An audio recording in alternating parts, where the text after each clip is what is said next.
नमस्कार मित्रांनो, तुमचं स्वागत आहे आपल्या मराठी फायनान्स लर्निंग चॅनलवर. आणि आजच्या व्हिडिओमध्ये आपण पाहणार आहोत फायनान्स म्हणजे नेमकं काय. चला तर मग व्हिडिओला सुरुवात करूया. फायनान्स म्हणजे पैसे असे तुम्हाला वाटत असेल तर ते पूर्णपणे बरोबर नाही, कारण पैसे जरी फायनान्सचा एक महत्त्वपूर्ण घटक असले तरी ते पूर्णपणे फायनान्स होत नाही. पण जेव्हा आपण ह्याच पैशांचं प्लॅनिंग, मॅनेजमेंट आणि इन्व्हेस्टमेंट करतो तेव्हा त्याला फायनान्स म्हटले जाते. म्हणजेच सोप्या भाषेत समजायचे असले तर पैशांचे नियोजन या प्रक्रियेला फायनान्स म्हणतात. एक सोपं उदाहरण घेऊया. तुमच्याकडे जर महिन्याला ₹10,000 आहेत, तर त्यातील तुम्ही काही खर्च करतात, काही बचत करतात आणि काहींची गुंतवणूक करता. ही सगळी जी प्रोसेस आहे यालाच फायनान्स म्हणतात. उद्योग किंवा बिझनेसच्या दृष्टीने जर पाहिले तर बिझनेससाठी लागणारे कॅपिटल म्हणजेच भांडवल ची जुळवाजुळव किंवा जमवाजमव किंवा फंड रेझिंग याला फायनान्स करणे असे म्हटले जाते. तर ह्याच फायनान्सचे अनेक प्रकार आहेत आणि त्यामधले 3 मुख्य प्रकार आहेत ज्यामध्ये की आपण फायनान्सची विभागणी करू शकतो. आणि ते 3 मुख्य प्रकार म्हणजे पर्सनल फायनान्स, बिझनेस फायनान्स आणि पब्लिक फायनान्स. तर पर्सनल फायनान्स म्हणजे आपलं व्यक्तिगत आर्थिक नियोजन, जसे की बजेट बनवणे, रोजच्या खर्चांचं किंवा सेव्हिंगचं नियोजन करणे.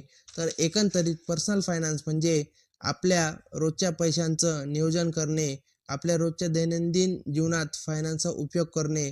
आणि त्यानंतर बिझनेस फायनान्स म्हणजे कंपन्यांचं आर्थिक नियोजन, उदाहरणार्थ कॅपिटल वापरणं, प्रॉफिट अँड लॉस मॅनेज करणं. बिझनेस फायनान्स हे मोठ्या मोठ्या कंपन्या, बिझनेस यांच्यासाठी उपयोगी असते.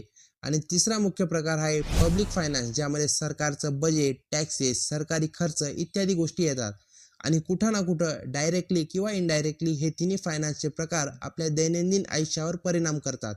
तर आतापर्यंत आपण पाहिले की फायनान्स म्हणजे नेमकं काय, फायनान्सचे कोणकोणते प्रकार आहेत, पण सर्वात महत्त्वाचा विषय म्हणजे फायनान्स का महत्त्वाचे आहे आणि ते शिकणे इतके गरजेचे का आहे. तर जेव्हा तुम्ही फायनान्स शिकता तेव्हा तुम्ही असंख्य गोष्टी शिकता ज्या की तुमच्या जीवनात गरजेच्या आहे.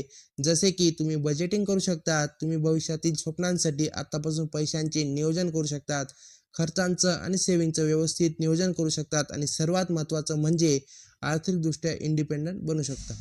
एक गोष्ट सदैव लक्षात असू द्या की फायनान्स आपल्याला शिकवते की पैसा कसा वापरायचा, वाचवायचा आणि वाढवायचा.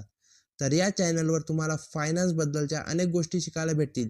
फायनान्स क्षेत्रातील अनेक कन्सेप्ट ज्या की तुमच्या जीवनात प्रॅक्टिकली उपयोगी येतील, अशा या कन्सेप्ट या चॅनलवर तुम्हाला शिकायला भेटतील. आणि जर तुम्ही आतापर्यंत हा व्हिडिओ पाहत आहात तर तुमच्यामध्ये खरंच फायनान्शियल नॉलेज घेण्याची जिद्द आहे.